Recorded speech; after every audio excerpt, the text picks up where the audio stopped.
Mrs. Hoyle, you mentioned a aha moment. Can you elaborate on that? Yes, so the aha moment occurred looking at all of the data. So starting with the 6th grade, they started, like we said, at 66% as their baseline. They came out of 5th grade learning different skills and coming into 6th grade really new to the skills of a document-based essay. 6th grade showed a tremendous amount of growth after the 6th grade teachers spent time going over the rubric with the students and showing them how to use content to support their essay. So this then carries over into 7th grade, which is why 7th grade started at 73% with their baseline. They had the experience from last year's 6th grade teachers, and so while they also had growth, it wasn't as much growth because they started higher. And the same trend then follows into 8th grade.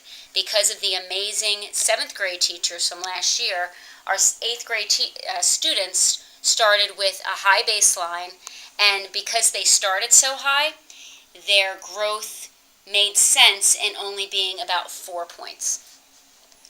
Great. And now moving forward into the next marking period, is there anything that you and your team did differently based on this data, or is there a different focus based on the data that you collected so far?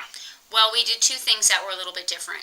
Instead of using a document-based essay for 8th grade, we switched it up a little bit and we did a narrative essay infusing document text into that narrative essay.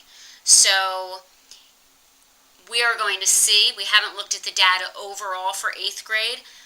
I believe that there will be some growth, but I think it would be a better use of our data if we looked at the 3rd marking period and 4th marking period and compared those two pieces of data, because we did that same type of narrative document-infused essay for 4th marking period as well.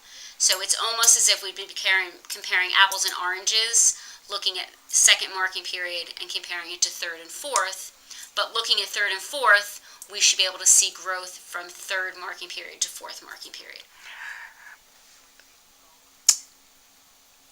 Another way that I'm looking at it, I don't know if you agree, that then the narrative in the 3rd marking period will be like a baseline. It would be like a baseline, yes. And which is an excellent plan that we're really preparing our high school, our students for high school, because now they're going to have two types of writing in terms of their experience as middle school, document-based essays and the narrative.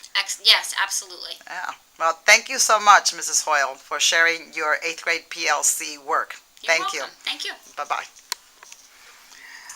Was that confusing?